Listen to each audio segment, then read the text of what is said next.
Hey, good morning everybody. Wednesday morning. What a difference just a couple of days make. If you watched my last video, it was 67 degrees and I was loading some hay in a t-shirt. Now we have some ice on the trees and a cold rain. So coming up to give these little girls their morning bottle. Just kind of checking on everything. So let's feed these little babies. Got hay out here for them. That's something you need to remember on a cold night. Those long fibers in the hay make the ruminant work to break them down, and it just increases the heat for the goat, makes them warmer. So those long fibers are something they need on those cool mornings, cool nights during the winter. Try to sit under the shelter and feed these guys this morning.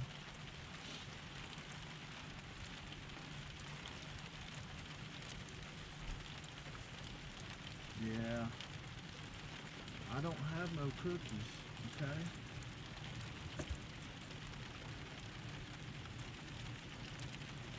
Just a little update on everybody. The triplets are doing well. This little black and white one here I'll show you in a minute. We've been noticing that Mama has plenty of milk for them. Hey Luna. Mama has plenty of milk for all three of them, but as they're growing, two of them, the little buck and then the other brown and white one, have kind of outgrown the little black and white one. This one right here just walked out between my legs.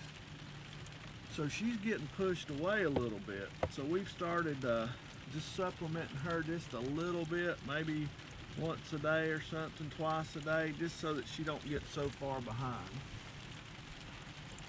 So what I'm gonna do is just give her a few ounces this morning as well. And this is more of a management issue. She would be fine, more than likely. She's just getting pushed away. I've seen her nurse, and of course she's 4 weeks old, I think. I'd have to look at the date, so it's obvious that she's getting food. She's just not getting as much as the other ones. So that's just a good thing to remember. You're checking on your animals every day. You see how they're acting. You see how the others are growing. You kind of pay attention to everything that's going on in your herd.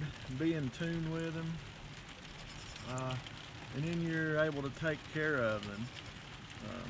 You can't have animals and come check on them once a week. You don't know their activity. You don't know how they're interacting. You don't know how they're growing. You don't know how things are going. But if you see them every day, then you're able to pick up on small little changes or their little nuances. I just noticed that she was a little smaller. She's the timid one of the group. The other two are more aggressive. She likes to just hang out and wait for seconds, so she's not getting as much milk. So I'm just trying to help her out a little bit with that. And she's really doing well. She's always had a good full belly. Some ways that you can tell is right behind the ribs. You can sort of squeeze a little bit and you can tell her belly's full. If you notice too, that we just started feeding her a little bit of milk and she's got just a little bit of a dirty butt. It's just she's not used to that. She's used to only mama's milk, so the whole milk, the buttermilk, and the evaporated milk, that's the third one that we made up for them, has given her just a little bit of diarrhea. And I'll leave the link to that video in the description too, that you can go back. We actually went over a couple of types of milk, how to mix, and left the recipes, so I'll leave that in the description below so that you can find it. It is a nasty, rainy, cold day. Seen this view with the sun rising. Now you can see it with a little bit of ice on the trees.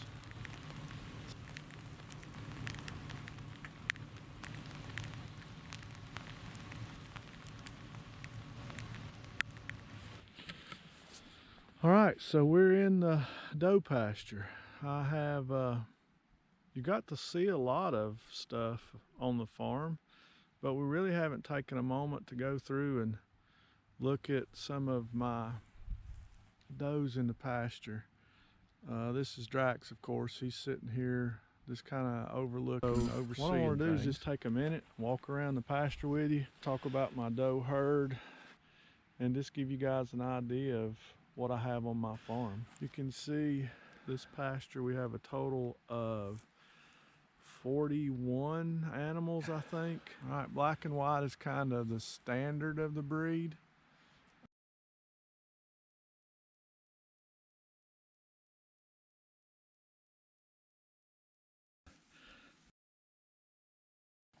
But she's got really good size. Yeah, say hey to the camera. You can notice something about the Myotonic breed too. A little bit shorter legged.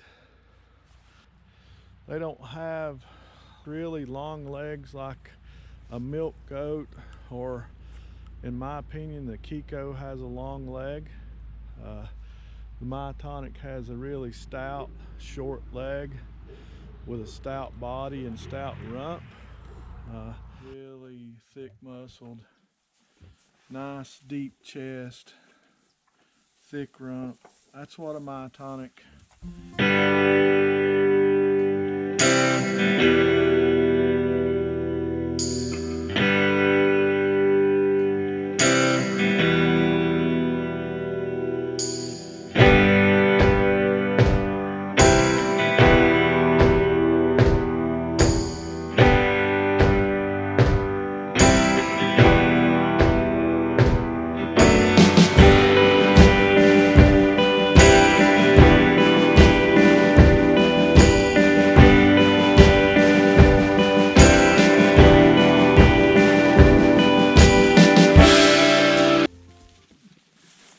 This is an old bloodline here. This big girl, she's got some Coyote Creek in her. That's an old line. That farm doesn't even exist anymore. My opinion only, and everybody has an opinion. I love the Myotonic breed. They carry lots of meat. They're easy keepers. So they're not a breed of goat that has been brought into the United States from an arid climate like South Africa and your Boers and your Savannahs. They're a landrace breed. They're from here, which in my opinion makes them the breed to choose. Our purpose here is to breed a really good goat and sell seed stock, which means breeding stock, bucks and does.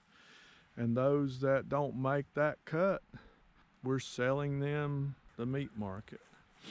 Hey guys, I just wanted to take a minute and say thank you for listening to me ramble on about my Myotonic goats, my fainting goats.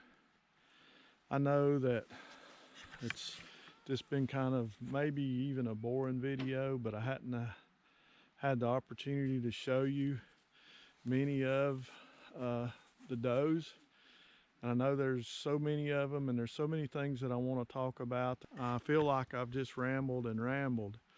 But thank you for watching. Please continue to hit that like button, subscribe if you haven't, ring that notification bell, and we'll do it all again tomorrow. Thanks a lot.